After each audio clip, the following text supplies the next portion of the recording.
Hello everyone, welcome back to my channel Radhe Radhe friend. तो आज मैं आपको अफ़गानी सलवार यानी कि अफ़गानी प्लाजो की कटिंग और स्टिचिंग के कुछ खास टिप्स बताऊंगी। साथ में आपको इलास्टिक कैसे डालते हैं और साइड में पॉकेट कैसे लगाते हैं वो भी बताऊंगी। तो आपका ज़्यादा टाइम ना लेते हुए चलिए सलवार की कर लेते हैं कटिंग स्टार्ट।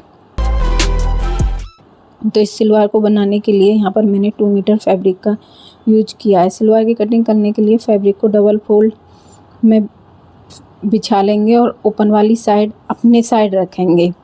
फैब्रिक को इक्वल करने के लिए ऊपर से एक स्ट्रेट मार्क ड्रॉ करेंगे और साइड से किनारी को कट करने के लिए भी एक लाइन ड्रॉ करेंगे और किनारी को कट कर और ऊपर से एक्स्ट्रा फैब्रिक को काट कर अलग कर देंगे। उसके बाद इलास्टिक डालने के लिए 2 इंच का एक्स्ट्रा फैब्रिक लेते हुए एक स्ट्रेट लाइन ड्रॉ कर लेंगे।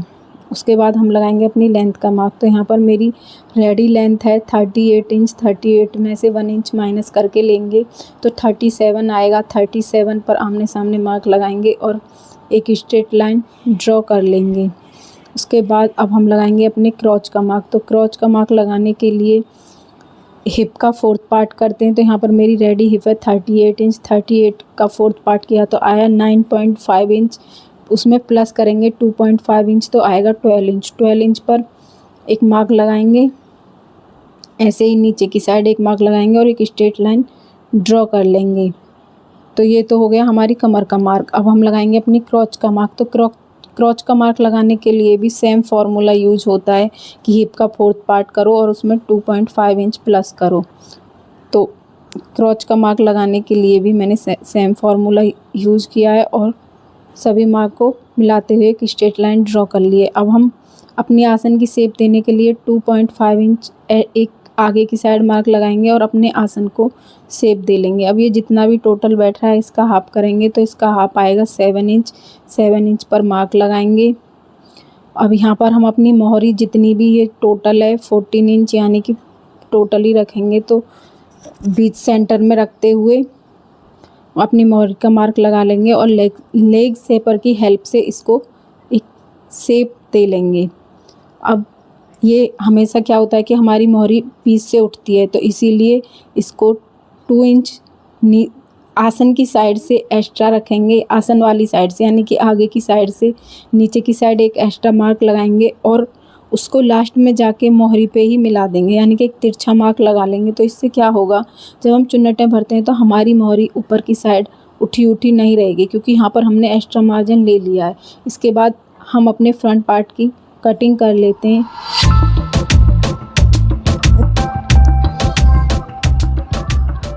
ये कटिंग हम सेम मार्किंग के ऊपर ही करेंगे। यहाँ पर हमने कोई एक्स्ट्रा मार्जिन नहीं लिया है। जो भी एक्स्ट्रा मार्जिन लेंगे वो हम बैक पार्ट में लेंगे। तो देखिए गाइस, हमारे फ्रंट पार्ट की कटिंग हो चुकी है कंप्लीट। अब हम करेंगे अपने बैक पार्ट की कटिंग। तो बैक पार्ट को कट करने के लिए यहाँ पर मैंने फैब्रिक को सेमी फोल्ड किया है, डबल फोल्ड किया है। ओपन वाली साइड अपनी साइड रखिए। इसके ऊपर फ्रंट पार्ट को लगा लिया है और बिल्कुल इक्वल कर लिया है। तो फ्रंट पार्ट की कटिंग करने के लिए आसन वाली साइड से एक्स्ट्रा मार्क ड्रॉ किया। जितना भी हमारे क्रॉच की शेप है यानी कि 2.5 इंच पर वहीं से एक स्ट्रेट लाइन ड्रॉ कर देंगे। सेम ऊपर की साइड 2.5 इंच एक्स्ट्रा लेंगे और इसको एक तिरछी लाइन ड्रॉ कर देंगे। नीचे की साइड से 1 इंच लेंगे और लेग शेपर की हेल्प से इसको शेप दे लेंगे। तो ये हमारा एक्स्ट्रा मार्जिन हो गया। एक्स्ट्रा मार्जिन हमने सिर्फ आगे की साइड लिया है, बाकी सब जगह से सेम रखा है। आगे की साइड लिया है और ऊपर की साइड लिया है। तो सेम मार्किंग के ऊपर कटिंग कर लेते हैं अपने बैक पार्ट की भी। इसके बनाने के 2 तरीके हैं, तो आप किसी भी तरीके का यूज कर सकते हैं। हमारी कटिंग हो चुकी है कंप्लीट। अब अपने प्लाजो की कर लेते हैं हम स्टिचिंग। तो स्टिचिंग करने के लिए यहाँ पर मैंने फ्रंट पार्ट को ले लिया है। अब पहले हम अपने क्रॉच को करेंगे जॉइंट यानी कि आसन वाली साइड से करेंगे स्टिचिंग स्टार्ट। तो यहाँ पर मैंने आसन पर स्टिच करके 1/2 इंच का मार्जिन छोड़ते हुए अपने क्रॉच को स्टिच कर लिया है और जो इलास्टिक के लिए एक्स्ट्रा फैब्रिक लिया था उसको भी ऊपर की साइड मैंने छोड़ दिया था। अब हम लगाएंगे साइड पॉकेट। तो साइड पॉकेट फ्रंट पार्ट में राइट हैंड साइड लगती है हमेशा। तो पॉकेट की कटिंग मैंने आपको नहीं दिखाई थी, यहाँ पर मैं आपको स्टिच करना बता रही हूँ। आप देख सकते हो पॉकेट को स्टिच करने के लिए जो मार्क लगे हुए थे वहाँ से पॉकेट को स्टिच किया और अब इस पे हम कट लगाएंगे ताकि ये इजीली अंदर की साइड फोल्ड हो जाए। कट लगाने के बाद इसको अंदर की साइड स्टिच फोल्ड करके सेम स्टिच के ऊपर यानी कि ऊपर से एक स्टिच लगाएंगे, अप स्टिच लगाएंगे, जिससे कि अंदर की साइड अच्छे से फोल्ड हो जाए और ऊपर की साइड से फिनिशिंग आए। अब पॉकेट का दूसरा पार्ट लेंगे, उसको सेम इसके ऊपर रखेंगे अंदर की साइड और जैसा कि मैं आपको स्क्रीन पर दिखा रही हूँ उसी तरीके से इस पर 1/2 इंच का मार्जिन छोड़ते हुए स्टिच लगा लेंगे।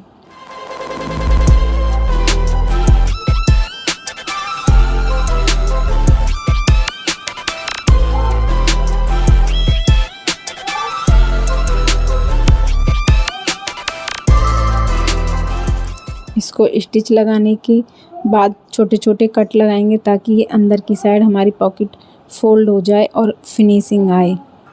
इसको अंदर की साइड फोल्ड करने के बाद सीधा करेंगे। सीधा करने के बाद एक इसके ऊपर से स्टिच लगा देंगे।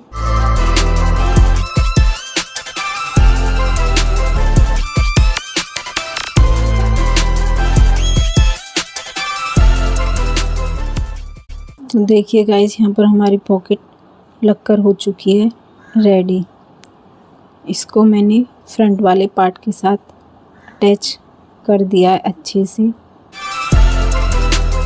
तो देखिए गाइस, यहाँ पर हमारा क्रॉच फ्रंट बैक दोनों क्रॉच मैंने स्टिच कर लिए थे और पॉकेट को भी स्टिच कर लिया था। अब हम लगाएंगे अपनी, देखिए मैंने बैक क्रॉच को भी स्टिच कर लिया है। अब हम लगाएंगे साइड वाली जो स्टिच होती है वो, दोनों साइड से स्टिच लगा लेंगे। देखिए गाइस, दोनों साइड से बिल्कुल स्ट्रेट स्टिच लगानी है। दोनों साइड से इसको हम स्ट्रेट स्टिच लगाकर रेडी कर लेते हैं।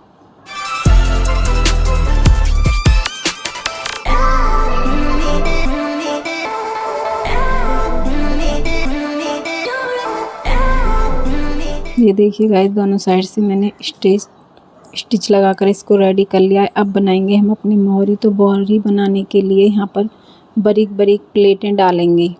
आप किसी भी तरीके से डाल सकते हो। बहुत बारीक डालने के लिए एक ये होता है कि स्टिच को मोटा करके और उस धागे को खींचो तो बिल्कुल बारीक बारीक चुन्नटें बन जाती हैं। पर यहाँ पर मैंने थोड़ी मोटी मोटी डाली, यानी कि 1/2 इंच की मैंने यहाँ पर प्लेट डालकर रेडी कर लिए हैं। जितनी भी आपको मोहरी रेडी करनी होती है उतनी, मतलब 1 इंच एक्स्ट्रा फैब्रिक छोड़ते हुए आप उतनी प्लेट डाल लीजिए। ये देखिए, यहाँ पर मुझे 6 इंच की मोहरी रेडी करनी है तो मैंने उसी हिसाब से प्लेटें डाल ली हैं। अब मोहरी बनाने के लिए यहाँ पर हम पेपर पेस्टिंग को कट करेंगे। तो मैंने 1 इंच माइनस किया था लेंथ में से, तो यहाँ पर मैंने 1 इंच का ही पेपर पेस्टिंग कट कर लिया है।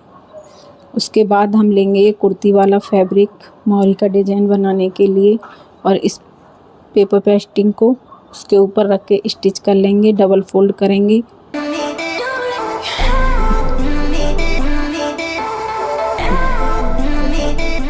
इसको डबल फोल्ड करके देख लेंगे और साइड से 1/2 इंच का मार्जिन लेते हुए एक्स्ट्रा फैब्रिक को कट कर देंगे। तो यहाँ पर हमारी मोहरी का डिज़ाइन बनकर हो चुका है रेडी। तो इसको हम अब अपनी चुन्नट वाली जगह पर स्टिच 1/2 इंच का मार्जिन छोड़ते हुए स्टिच कर लेंगे। उसके बाद इसको, हाँ ये मैंने उल्टी साइड रखा था, अब ये पलटा तो ये सीधी साइड, फिर ये सीधी साइड आ गया। अब इसके ऊपर से एक स्टिच लगाएंगे फिनिशिंग के साथ। उसके बाद नीचे की साइड भी एक स्टिच लगाएंगे। तो हमारी मोहरी बनकर हो चुकी है रेडी। आप इस पर किसी भी तरीके का डिज़ाइन बना सकते हैं। मैंने कुछ इस तरीके का डिज़ाइन बनाया था, ये कौड़ी वाली लेस को और गोटा पट्टी को यूज करके। तो अब हम अपनी जो फिटिंग वाली सिलाई होती है वो लगा लेंगे। जितनी भी आपको मोहरी रेडी करनी है, इसमें 6 इंच या 5.5 इंच की मोहरी अच्छी लगती है। ज़्यादा चौड़ी मोहरी अच्छी नहीं लगती, क्योंकि फिर हमारी उसका डिजाइन ही निकल कर नहीं आता है। और लगाएंगे हम लास्टिक। लास्टिक लगाने के लिए जितनी भी आपकी टोटल कमर होती है उसमें से 10 इंच माइनस कर देते हैं। तो यहाँ पर मेरी टोटल कमर थी 36 इंच, तो 36 में से 10 इंच माइनस किया तो आया 26 इंच। मैंने 26 इंच पर लास्टिक में एक मार्क लगाया और मैंने पूरी ही लास्टिक को रख लिया है। मैंने यहाँ पे लास्टिक को कट नहीं किया है। उसके बाद जो हमने एक्स्ट्रा फैब्रिक लिया था उसके नीचे जो कट था उस कट पे लास्टिक को रखा और एक पक्की स्टिच लगाई। उसके बाद फैब्रिक को अंदर की साइड फोल्ड करते हुए कुछ इस तरीके से लास्टिक को अंदर की साइड लगाते हुए और फैब्रिक को इक्वल करते हुए स्टिच कर लिया है।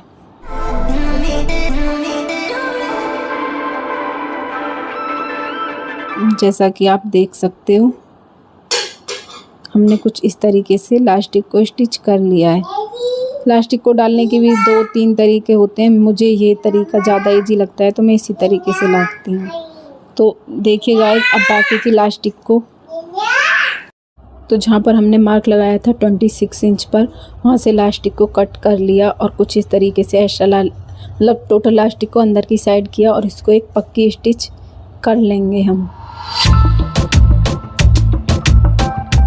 इस तरीके से बहुत इजीली लास्टिक लग जाती है, आपको बार बार लास्टिक को स्टिच नहीं करना पड़ता। तो हमारी लास्टिक लगकर हो चुकी थी रेडी। तो इस तरीके से कुछ फाइनल लुक आया इस अफ़गानी सलवार का। अगर वीडियो अच्छी लगी हो तो वीडियो को लाइक शेयर करें। Thank you for watching. Okay guys, bye bye.